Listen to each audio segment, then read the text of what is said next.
Do you want to stay more focused on the right goals in your life, or even just figure out what the right goals are for you? Do you want clarity? Do you want better work-life balance? Well, you're in the right place. Welcome to Success Through Failure.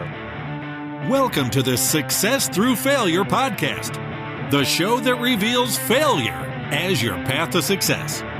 You'll listen to intriguing interviews with some of the most successful people on the planet and learn how their failures became a launchpad for success and how yours can too.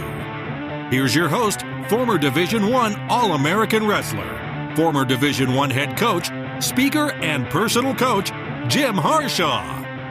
Welcome to another episode of Success Through Failure. Today I bring you James Fell. Do you get motivation, clarity, or inspiration from the Success Through Failure podcast? Then don't be so selfish. Share the motivation with your friends. Go to jimharshawjr.com/share, and there you'll find a simple page with just 3 buttons. One to share the podcast on Twitter, one for Facebook, and one for LinkedIn. Click any of the buttons and you'll have the option to either share the pre-written tweet or message or rewrite your own. That's it. Super simple. It'll just take a few seconds unless you're selfish and you want to keep all of this awesome inspiration to yourself. Go ahead and let your friends in on the secret. They'll thank you. And if nothing else, you'll have something cool to talk about the next time you get together. Just go to jimharshawjr.com/share. James is a motivation, health, and fitness writer for the Los Angeles Times and the Chicago Tribune. He's authored pieces in Time Magazine, The Guardian, Men's Health, Women's Health, and many other publications. His blog, Body for Wife, has millions of visitors each year, and he's also the author of 2 books. The Holy Crap Moment, we'll keep this clean for the families who are listening. The Holy Crap Moment, How Lasting Change Can Happen in an Instant. And the second book is Losing It Right, a brutally honest 3-stage program to help you get fit and lose weight without losing your mind. And for the listener, as you know, if you don't have time to listen to this entire episode, or if you hear something you like but you don't have time to write it down, make sure you grab your free copy of the action plan. Just go to jimharshawjr.com/action. James, welcome to the show.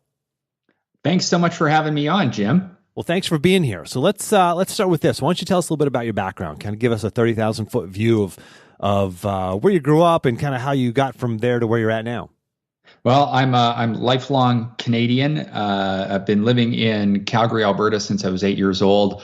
Did a few degrees, did a bachelor's and master's degree in history, and then an MBA. Had a successful business career. And, you know, I wouldn't say that I hated my job, but I didn't love it either. And at the age of 40, I decided to follow my passion to become a writer. And there was a bit of strategic planning involved with that, where I realized, well, I'm not good enough to be a successful novelist, but health and fitness writing, those guys aren't known for their ability to, string a coherent sentence together. So I thought I could actually make a go of that. And I saw a lot of opportunities in it.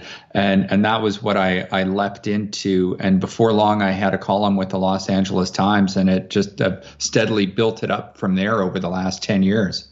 Yeah. Wow. So where did you start when you decided to commit to that? You had a vision, you had a dream, you had a desire, and you jumped off and made a commitment. What was day one like, and how did you get that call to start writing for the large media outlets and going from there? There was some luck involved in that. I was able to sort of dip my toe in the water a bit, because an opportunity came up to do a part-time executive director role with a not-for-profit that still paid quite well. It was 20 hours a week. And it was a decent enough income that was what gave me the courage to say, okay, this is happening. I wasn't going to, because writers don't usually make a lot of money, especially right out of the gate. Sure. So this was an opportunity to still keep some money coming in and see if I could make a go of this.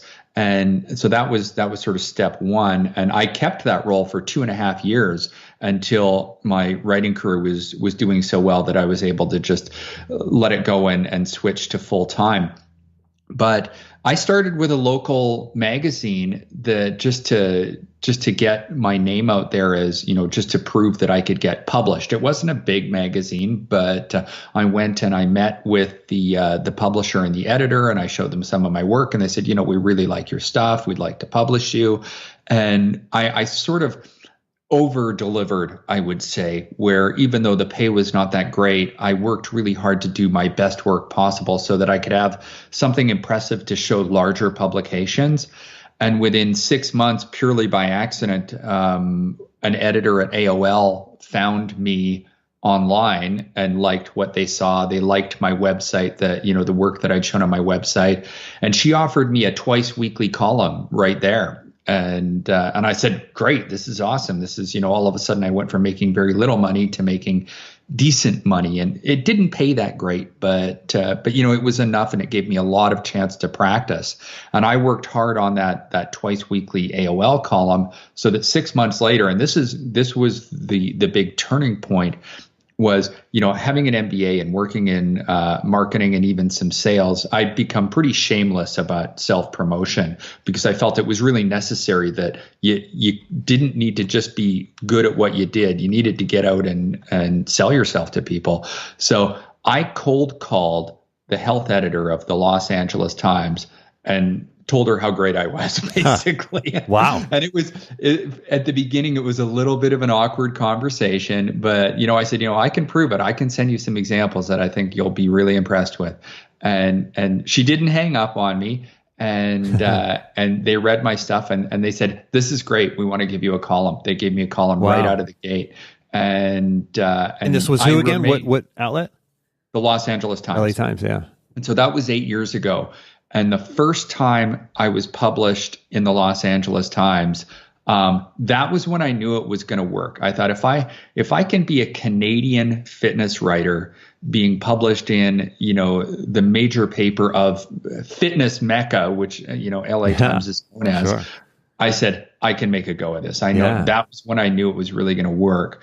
However, getting to the point of, really significant financial success still took a lot longer than I thought it was gonna. Always does, right? Yeah. Yeah. So it's interesting you mentioned luck. And luck certainly always plays a role, but I always say you can't stumble into something unless you're moving forward. You move forward, you put one foot in front of another. You found this job that was part-time, that worked just right for you, and you could still write. And then it was hard work. And, for any listener who's been listening to me for any length of time, there's a difference between hard work and inspired action. This is probably more along the lines of inspired action that you took and working hard to write those columns.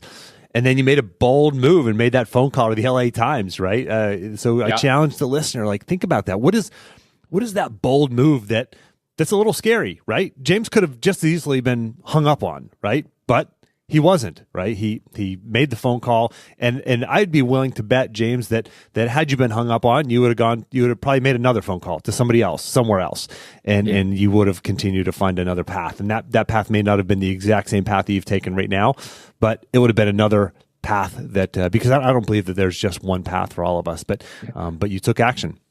And my first book deal also came from a cold call.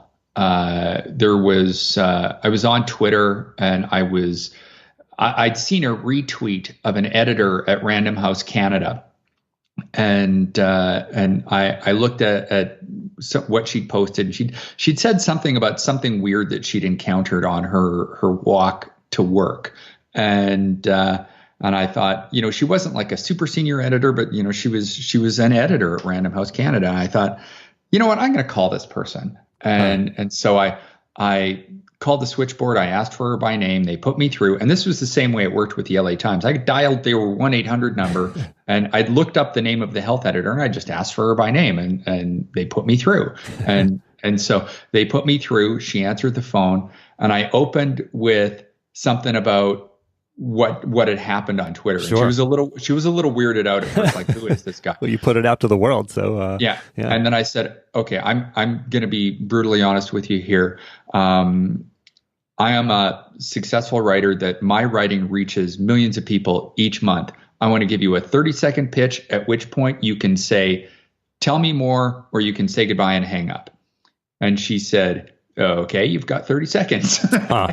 That's bold. And so that was, I gave them the option. I said, I'm not going to creep on you. I'm going to say, you can hang up and I won't be offended. Sure. And so I gave her my 30-second elevator pitch, and she said, yeah, this is cool. Let's keep chatting. And so she became a champion for me within the company.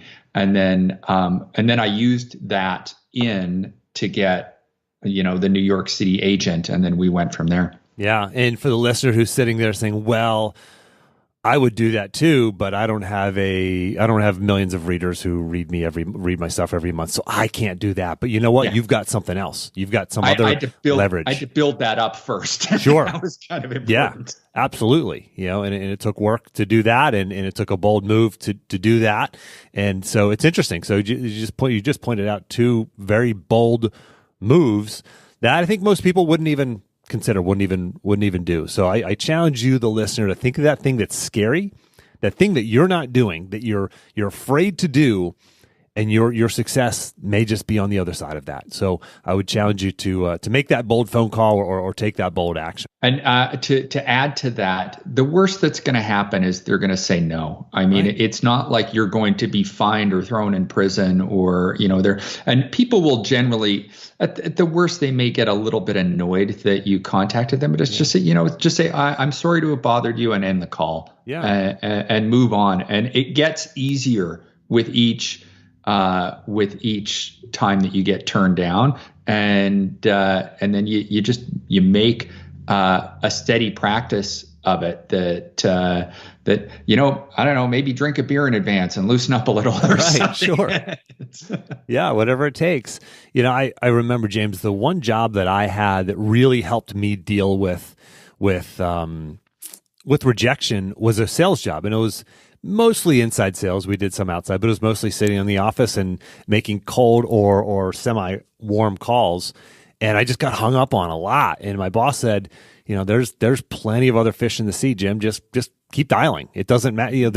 We have like tens of thousands of leads. You're never going to get through all of them. So if someone hangs up on you, just go to the next one. And I realized, like, it's okay to try, and it's okay to fail, and it's okay to get rejected and move on to the next one. And you hear about successful people, and usually that's the path is rejection or failure after failure, and until you finally strike gold. So, and the thing is, like in my case, editors don't like taking phone calls. I've contacted editors where I've listened to their voicemails saying, "Don't leave me a voicemail. I don't accept phone pitches." Their editors are some of the most aggressive shunners. Sure, they have to be. People. But you know what? I can't deny the fact that it worked for me because, I think part of it was because I was quick. I got to the point immediately, and I did have something powerful to offer. I did. I talked a good game, but I followed it through with actual results. So they were, I stood out as different and worth talking to. So that's part of it. It's not just the phone call. You have to have your pitch well prepared, and you have to know that if they give you the chance, they won't regret it. Right. And that first bold move may not be to the LA Times. It might be to your local magazine, right? It may be somewhere even lower on the totem pole, where you have to kind of build your reputation, build your repertoire, build your assets, and until you get there. And that local magazine was also a cold call. Wow. And I mean, that one didn't even sort of register as being that hard because, I mean, it was a local Calgary magazine that covered Western Canada. That one didn't strike me as being that big of a deal because it wasn't the Los Angeles Times. But I'm still friends with the publisher, and I still write for them every once in a while. That's great. Awesome. So, James, let's talk about your book. People are they're waiting for a transformational moment to occur in their lives. And they're like, then that's when I'll do the thing, right? That's when I'll lose the weight or fix my marriage or take the plunge or and build my business or go for that promotion or whatever it is, right? I even see people who, when we hear, I have all these amazing people on my podcast and they talk about, their setbacks and their failures, et cetera, I've had amputees on the podcast. I've had people who have had just tremendous setbacks, and people tend to think like, oh, well, gosh, well, if I had that, right? If I had that story, that loss, that adversity, then that's when I would be really inspirational. But it's like, no, you don't have to have that, right? So James, how do you help people skip the hard part and go directly from intention to committed action? They have to realize that there's these types of transformative experiences can bump into you, pop into your brain at any point in life. It's not uncommon to happen when a person reaches rock bottom. That's true, but you don't have to reach rock bottom. I mean, there's examples in the book of people who were suffering just in the very depths of despair from addiction. And then they just said in a flash of insight, this is over, I'm done, and completely transformed their lives. Sure. There's another one called Crystallization of Discontent. And that one is actually really common for people that they've got little nagging issues in their lives. Like things may even feel kind of good, but life isn't where they want it. Maybe they're not as healthy as they want. Maybe they're not as their relationship isn't great. Maybe they're not really happy with the career path they're on. It can be a lot of different things that they coalesce. It's like Gestalt theory, where the whole is greater than the sum of the parts, where all of these things come together and you just say enough, and you can nudge yourself towards these types of epiphanies by analyzing these different bits of dissatisfaction in your life and thinking about them, turning them over in your mind, and trying to strategize methods for, well, how would I overcome this? What would the step look like to rectify this or to make this situation better? And it gives them an opportunity to kind of meander and collide in your brain where they gel in a profound way. And then the next level up from that is there's a very popular business book by Jim Collins called Good to Great. Now it's for corporations, but it also works for people, that where you feel that there is some unanswered call in your life, that you feel that you're destined to do something very significant, very important for yourself, and so that you can self-actualize, I suppose, but you haven't done it yet and you're not quite sure what it is. And you can start thinking, okay, I don't want to tiptoe safely to death. I want to do something that's exciting and important and involves some risk. And then you go down a path of trying to figure out what that may be and when it happens. And I know we're keeping it PG here of a holy crap moment, but if anybody does decide to look for the book, the word crap is not in the title. But so for anyone that's looking for the book, it's the word that you don't necessarily want your kids saying. But if you have that type of transformative experience where you suddenly realize the answer, this sudden insight of what it is that you have to do, the great thing about it is that it comes with a wave of powerful emotion and motivation that instead of feeling like work that is drudgery that you have to do or that you don't want to do, it comes to feel like your destiny that you must chase, and you're very passionate about it, and it no longer feels like work. It's more like play. So for the listener, that I talk a lot about the productive pause, and James, this is such a common thread and theme that I hear through interviewing these amazing guests is this idea that you have to stop and evaluate. You have to stop and get off the treadmill of life and actually evaluate and, like you said, analyze these things until you can have this crystallization of discontent, which you mentioned.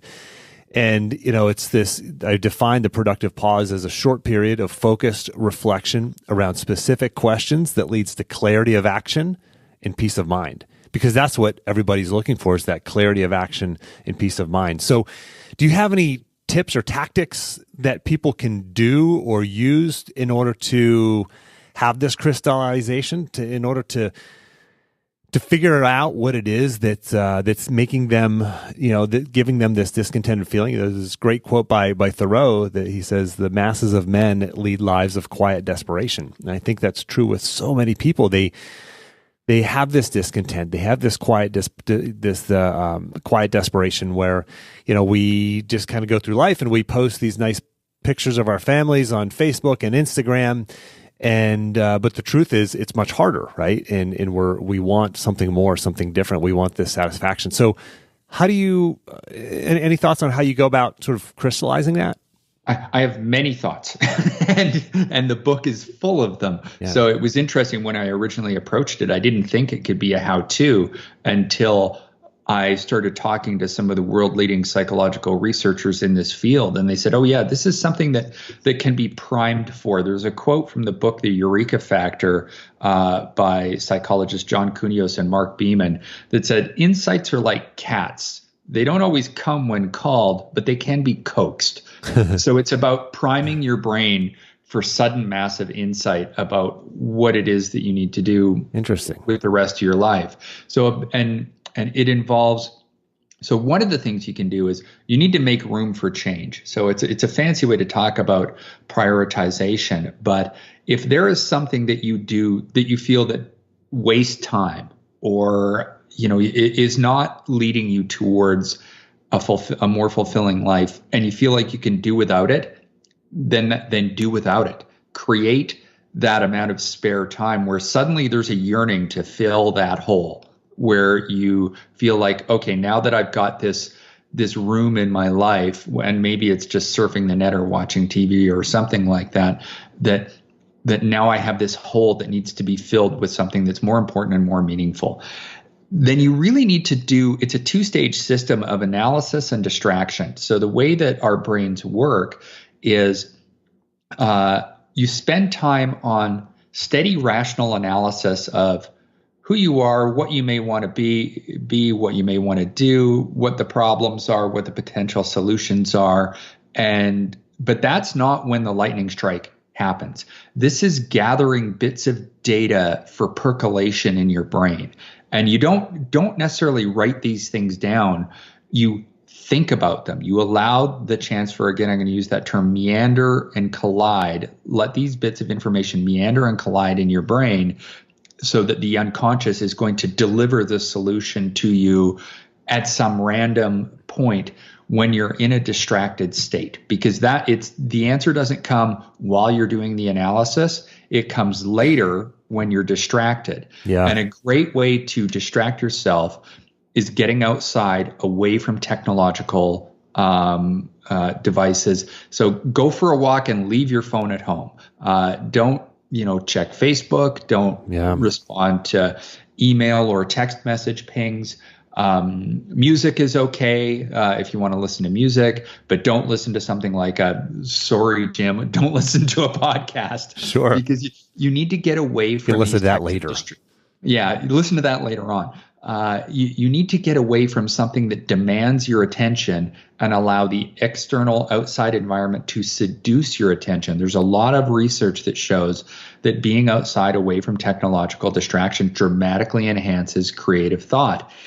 And that's what this is. This is an endeavor in creative thought, allowing your brain to deliver the solution of what it is that you're looking for. And when it happens, don't try and stuff it down, because it's an emotional experience. Instead of trying to, like, you may actually weep with joy from what you found. If you feel like crying, cry. This is one of those things where you need to embrace the emotion of the event that's just taken place, because then it's going to carve itself into your being like a chisel working on stone, where it becomes something that you must do rather than just something that sounds like a good idea. Our minds are always focused on something, right? If we're not at work or with our family or watching TV, we're on our phones or on the computer. But this space that you talk about, I would imagine, in the last 10 to 20 years, this space in our lives with technology has just shrunken to nearly zero.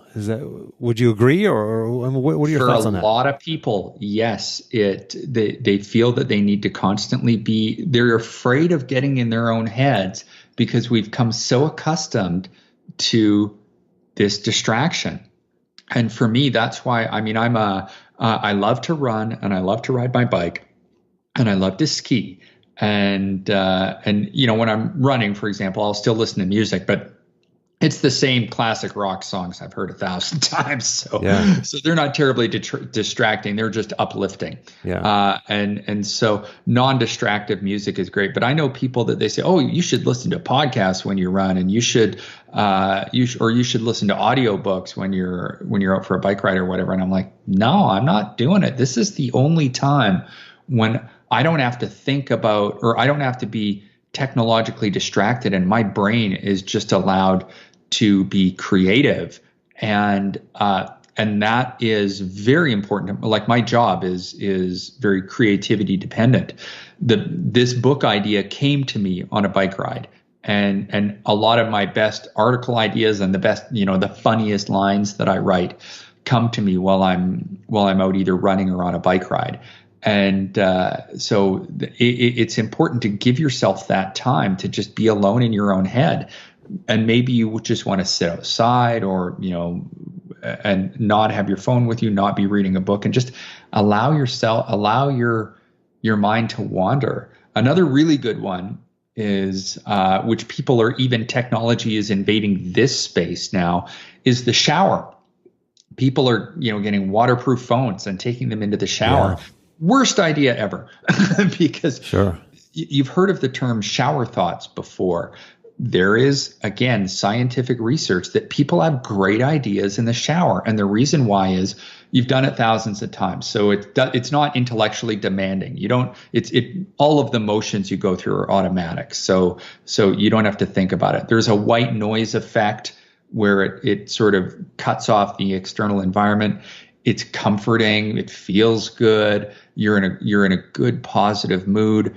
That's why the shower is so great for having these ideas. So even if you have a waterproof phone, please don't take it in the shower with you. Just go in there and have that good, thoughtful alone time and use it.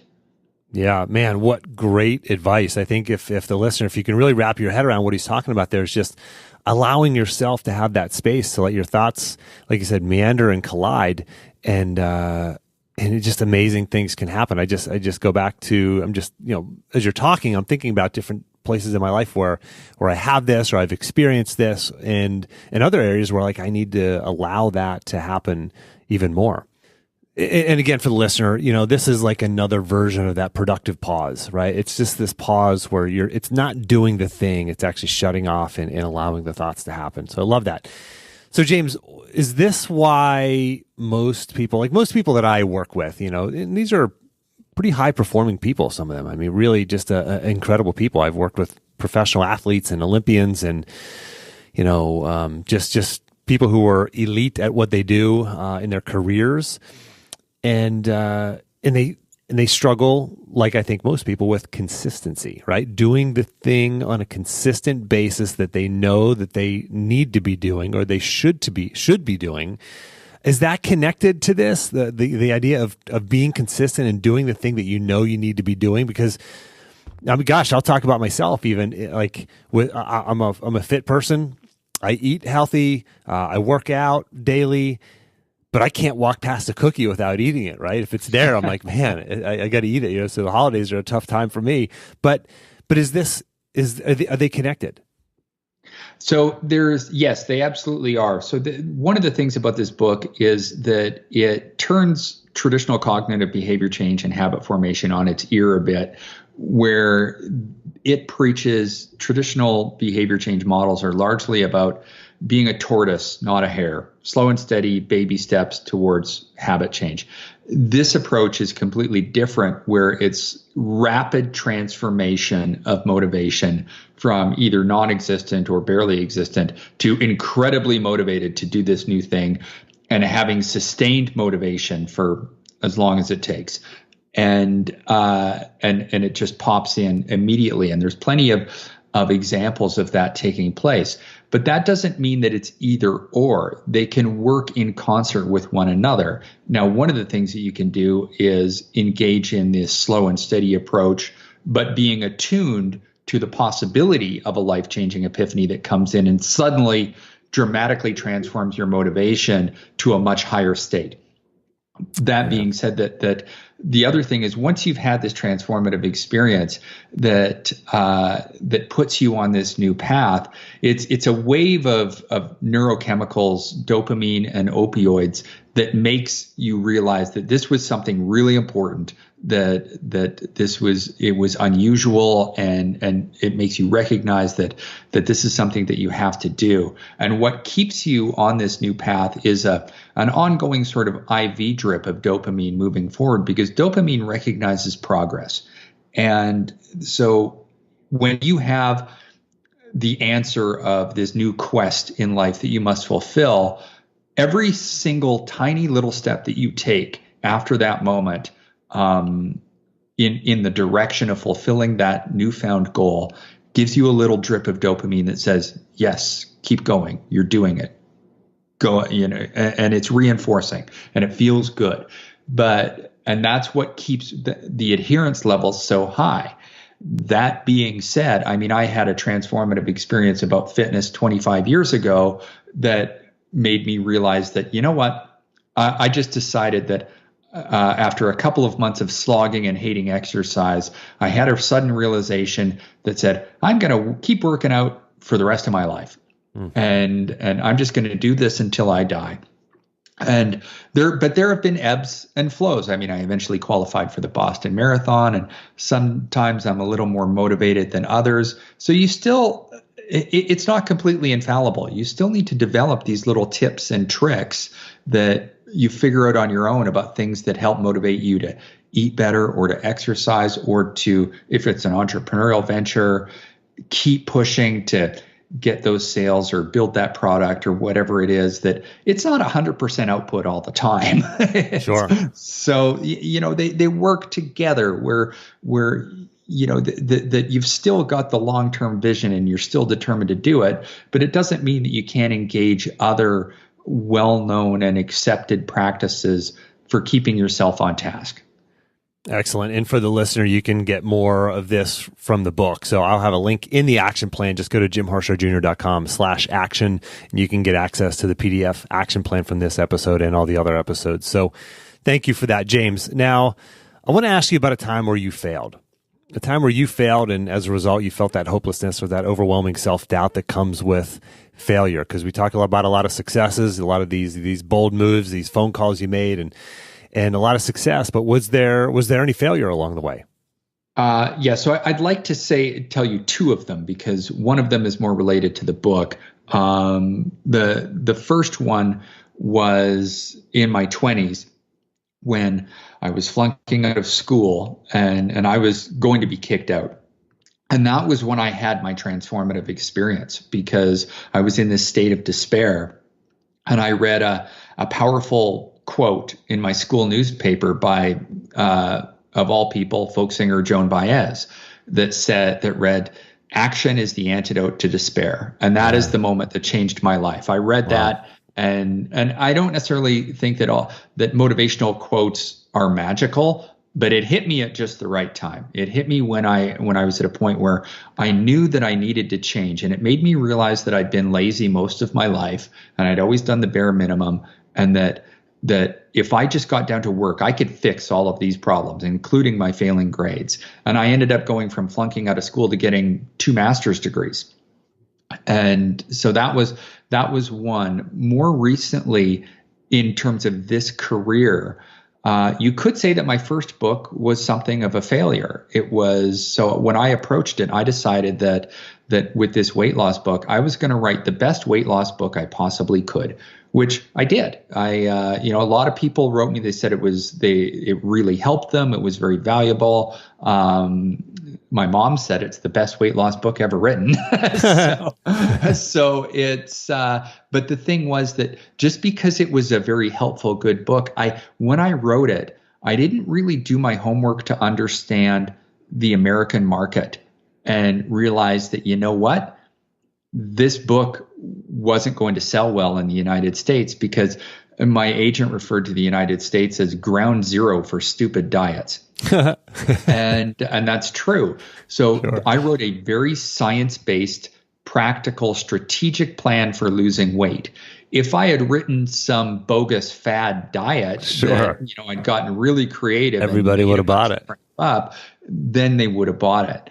And so that was a failure to plan, where I realized that I put so much effort into this book that did well in Canada, where I think maybe we're a little bit more pragmatic about our weight up here. But we just couldn't get a big U.S. publisher interested in it. Wow. And that was pretty heartbreaking for me, because I'd put so much work into this book, and I thought that it was really well done, and I'd had people telling me how much they liked it and how much it helped them, but it's just the market in the United States was saying no.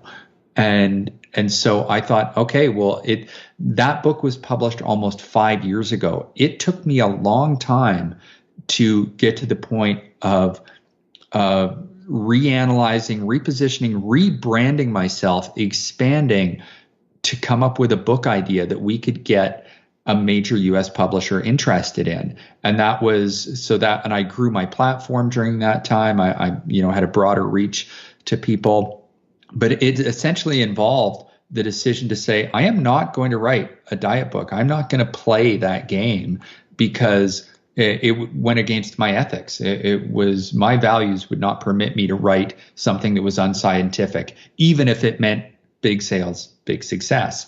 So yeah. I'd been largely focusing on the motivational side of weight loss anyway. I was very interested not in specific diets or specific exercise programs, but getting people to just do something, to do some exercise they were passionate about, to eat in a way that was right for them, and just motivating them to do it. And I thought, you know what?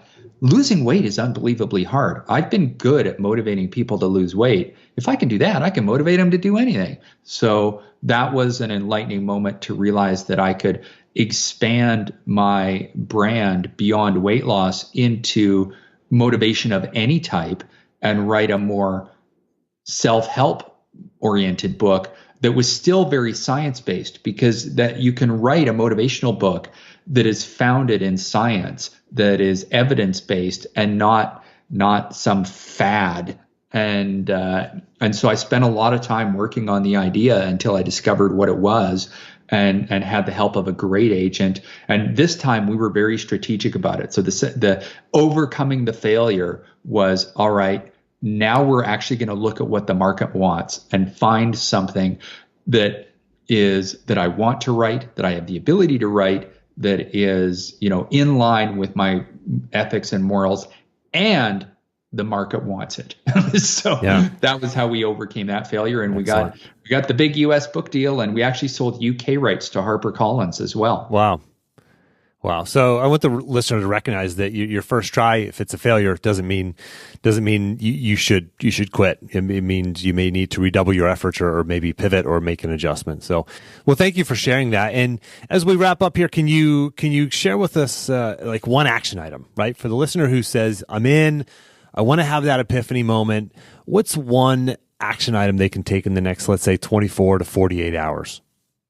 I would say that you need to start engaging your emotional drivers, because a lot of us have a tendency to overthink things, but rational thought isn't what makes this happen. It is more about the way you feel about something rather than the way you think about it. That's what's going to give you the power to go forward. If something really feels right, it doesn't mean that you're ignoring the rational drivers. The rational drivers are the ones that are giving you the confirmation that says, yes, this is a good idea. So it's got to come with a feeling of rightness and desire. So start thinking about your future and what it is that you deeply want to do at an emotional level, rather than what you've analyzed to death. And because when you focus too much on rational analysis, you have a tendency to overthink it, and it just doesn't have that power to drive you forward. Yeah, great advice. And how about you share with us just where we can find you, follow you, buy your book, etc.? So the best place to find my book is at my website, bodyforwife.com. If you click on the books tab, I have links to every possible platform that it's available on, whether it's electronic or you want to order it from your preferred book provider.